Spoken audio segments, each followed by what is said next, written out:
గారు వైఎస్ఆర్సీపీ పార్టీ పెట్టి 16 సంవత్సరాలు అయిందని 16th యానివర్సరీ జరుపుకున్నారు. మరి వైఎస్ఆర్సీపీ పార్టీ వాళ్ళ భవిష్యత్తు ఎలా ఉండబోతుందంటారు? 2026 నవంబర్ 9 తర్వాత జగన్మోహన్ రెడ్డి గారి యొక్క జీవితం మరో అద్భుతమైన మెట్టు ఎక్కబోతోంది. మరో శకం మొదలవుతోంది. బలం పెరగబోతోంది. ఆ బలగము పెరగబోతోంది.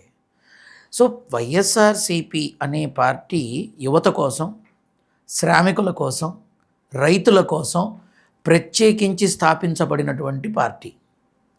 కాబట్టి ఆ పార్టీకి సంబంధించినంత వరకు రాజకీయపరమైన భవిష్యత్తుకి ఏమీ డోకా లేదు. ఆ పార్టీకి సంబంధించినంత వరకు ఏమీ డోకా లేదు. రానున్న రోజుల్లో మళ్ళీ ఆ ప్రాభవము దక్కుతుంది, ఆ విధానము ఉంటుంది. ఈ ప్రభుత్వము ప్రతిపక్షము అనేవి అత్తాకోడళ్ళు. ఈ అత్త ఒకళ్ళకి కోడలు, ఆ కోడలు రేపు అత్త అవుతుంది. అలాగే ఎప్పుడు పాలకపక్షం వాళ్ళే ఉంటారని అనుకోకూడదు, ఎప్పుడు ప్రతిపక్షంలోనే కూర్చుంటారు అని అనుకోకూడదు. కాబట్టి ఇవన్నీ పక్కన పెడితే రాజకీయపరమైనటువంటి భవిష్యత్తు మాజీ ముఖ్యమంత్రి జగన్మోహన్ రెడ్డి గారికి చాలా అద్భుతంగా ఉంది. దానికి ఎన్నికల దాకా అవసరంలా. ఈ సంవత్సరం నవంబర్ తర్వాతే చూస్తారంతా. ఆ బలం ఎలా పెరుగుతుందో, ఆ బలగం ఎలా పెరుగుతుందో అందరూ చూస్తారు. ఓకే. అయితే మొన్న అసెంబ్లీలో పవన్ కళ్యాణ్ గారు వైఎస్ఆర్సీపీ పార్టీ ఎమ్మెల్యేల గురించి వ్యాఖ్యలు ఇచ్చారు. దాని గురించి ఏం చెప్తారు? ఏదో 11 మంది ఎమ్మెల్యేలు 1100 మందితో సమానం అని అన్నారు. అంటే కూటమి ప్రభుత్వం అధికారంలోకి వచ్చిన తర్వాత అదే అసెంబ్లీలో ఈ కూటమి ప్రభుత్వం 15-20 ఏళ్ళు ఉంటే బాగుంటుందని ఆశిస్తున్నాను అన్నారు. అదే పవన్ కళ్యాణ్ గారు, కళ్యాణ్ బాబు తర్వాత నేను ప్రతిపక్షంలో కూర్చోవడానికి కూడా సిద్ధంగా ఉన్నాను అన్నారు. అదే కళ్యాణ్ బాబు ప్రజల కోసం నేను దేనికైనా సిద్ధము అన్నారు. రాజకీయపరమైన విధానంలో శాశ్వత శత్రువులు ఉండరు, శాశ్వత మిత్రులు ఉండరు. ఒకానొక నాడు కళ్యాణ్ బాబుని లోకేష్ బాబు దుయ్యబట్టాడు, చంద్రబాబు నాయుడు గారు కళ్యాణ్ బాబుని దుయ్యబట్టారు. వీళ్ళంతా కలిసి నరేంద్ర మోడీ గారిని దుయ్యబట్టారు విజయవాడ ఇందిరాగాంధీ మున్సిపల్ స్టేడియంలో. కానీ ఇవాళ ఆ ముగ్గురు కలిసి కూటమిగా ప్రభుత్వంలో అధికారం తీసుకొచ్చారు. ఎలా తీసుకుంటావు దీన్ని? కాబట్టి ఈ దైనందిన 2 సంవత్సరాల పదవీ కాలంలో మరి ఏమి గ్రహించారో, ఏమి తెలుసుకున్నారో, మనం ఎంతమంది ఉన్నా ఆ 11 మంది మనకి సమానమా అనే ఆలోచన వచ్చిందో అందుకే ఆ మాట అన్నారేమో. ఇప్పుడు వాళ్ళు 11 మంది మాత్రమే ఉన్నా, మనం ఇంతమంది ఉన్నా ఎక్కడ తక్కువ కాదు అనే విషయం ఆయన గ్రహించారేమో. ఇప్పుడు గతంలో తెలుగుదేశం పార్టీ 23 కదమ్మా, ఇవాళ ఎన్ని 150 పైచీలుకున్నాయి, అవునా? ఇప్పుడు వాళ్ళు 11 ఉన్నారు. రేపు సింగిల్గా ఆ 11 పక్కన ఇంకో 0 వచ్చి ప్రభుత్వంలోకి వస్తే కాబట్టి 11 మంది 1100 మంది బలాన్ని చూపిస్తున్నారు. కాబట్టి మనం ఎంత బలాన్ని చూపించాలి అనే కోణంలో చెప్పారేమో. కాబట్టి రాజకీయంలో ఎప్పుడూ కూడా వీళ్ళు కలిసి ఉంటారు, వీళ్ళు విడిపోతారు అంటానికి లేదు. ఆల్రెడీ కూటమి ప్రభుత్వంలో భయంకరమైన లుకలుకలు, మాటలు, విమర్శనాస్త్రాలు విశృంఖలంగా పాకుతున్నాయి. జనసేన నాయకులు నేరుగా చంద్రబాబు నాయుడు గారినే ఎక్కుపెట్టారు బాణం, ఆయననే విమర్శిస్తున్నారు. కాబట్టి ఇవన్నీ గ్రహించుకోవాలి. బీజేపీలో ప్రాభవం లేదు, కూటమి ప్రభుత్వంలో భాజపాకి ప్రాభవం లేదు. ఏదో 2 మినిస్టరీలు ఇచ్చారు, ఏదో 2 పోస్టులు ఇచ్చారు, అంతకుమించి ప్రాభవం లేదు అని లోపల మదన పడుతూ చిన్న చితగా విమర్శలు చేస్తున్నారు. ఎంతవరకు ధర్మం? నేను ఆనాడే చెప్పా, గెలిచేది కూటమి ప్రభుత్వమే అయినా వీచేది పవన ప్రపంచనాలు అని. ఇవాళ ఏం చూస్తున్నారు జనాలు? కాబట్టి రాజకీయపరమైన విధానంలో చూస్తే ఏది శాశ్వతం కాదు, ఇది మాత్రం వాస్తవం. అయితే జగన్మోహన్ రెడ్డి గారు పాదయాత్ర మొదలు పెడుతున్నారు కదా, దాని తర్వాత జగన్మోహన్ రెడ్డి గారి భవిష్యత్తు ఎలా ఉండబోతుందంటారు? జగన్మోహన్ రెడ్డి గారికి ఆంధ్ర రాష్ట్ర ప్రజలు అద్భుతమైన బహుమతిని ఇస్తారు. ఇంతకు మించి చెప్పాల్సిన అవసరం లేదు. ఎన్నికల నోటిఫికేషన్ వచ్చినప్పుడు అప్పుడు మాట్లాడదాం, రిజల్ట్కు ముందే మాట్లాడదాం. కానీ జగన్మోహన్ రెడ్డి గారు పేదల మనిషిగా, పేదల కోసం బ్రతికే మనిషిగా అందరికీ తెలిసిందే. చాలామంది మాట్లాడతారు ఆయన నియంత పోకడా, ఆయన అది అని. నిజంగా మెచ్చుకోవాలి. బాహాటంగా ఎదురొచ్చి ముందుకొచ్చి మాట్లాడతారు ఆయన. చాటుమాటుగా వ్యవహారాలు ఉండవు ఆ మనిషి దగ్గర. ఏదన్నా నేరుగానే మాట్లాడే మనిషి, నేరుగా చెప్పే మనిషి. తప్పే ఉంది? కాబట్టి వచ్చే పాదయాత్ర చాలామంది ఇప్పుడు దాన్ని కూడా రాజకీయం చేస్తారు.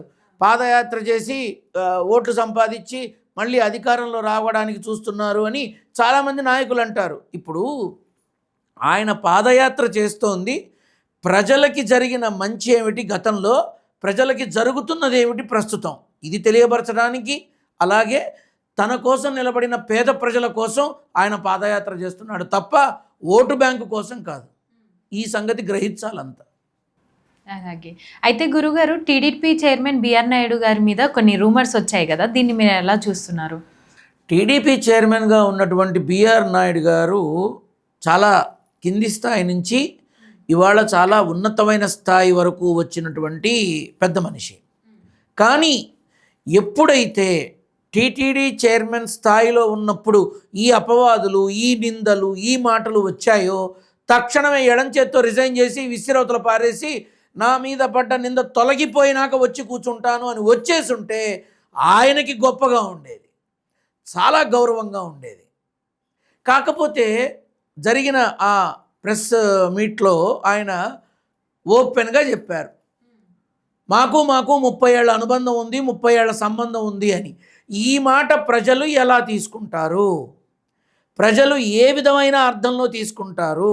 ఇవాళ రేపు తండ్రి కూతురు వెళ్తున్నా అబ్బా ముసలోడికి భలే ఫిగర్ దొరికింది అని అంటున్నారు.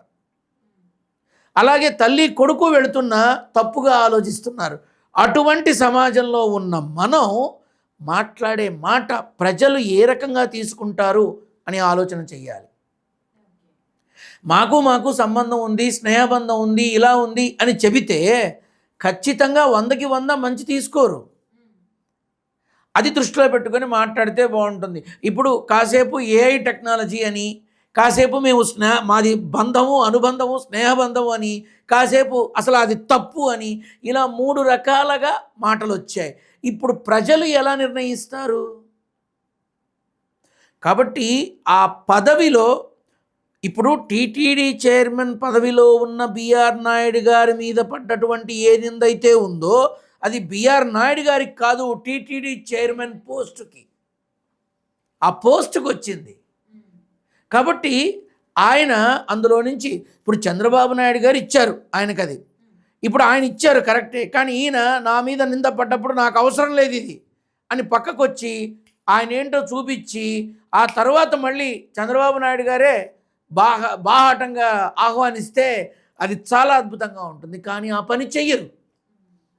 వాళ్ళకి ఎన్నుంటాయి. అయితే గురుగారు, ఇప్పుడు హిందువుల మధ్య గొడవలు పెట్టడానికి ఈ రాజకీయాలు వాడుతున్నారంటారా? నేను చెప్పేదేముంది, అందరికీ తెలిసిన విషయమే. ఇప్పుడు రాజకీయాలు చెయ్యాలి, రాజకీయపరమైన చర్చలు చెయ్యాలి, రాజకీయపరమైన విధానాలు చెయ్యాలి. రాజకీయము అనేది విలువలతో కూడిన రాజకీయం చెయ్యాలి.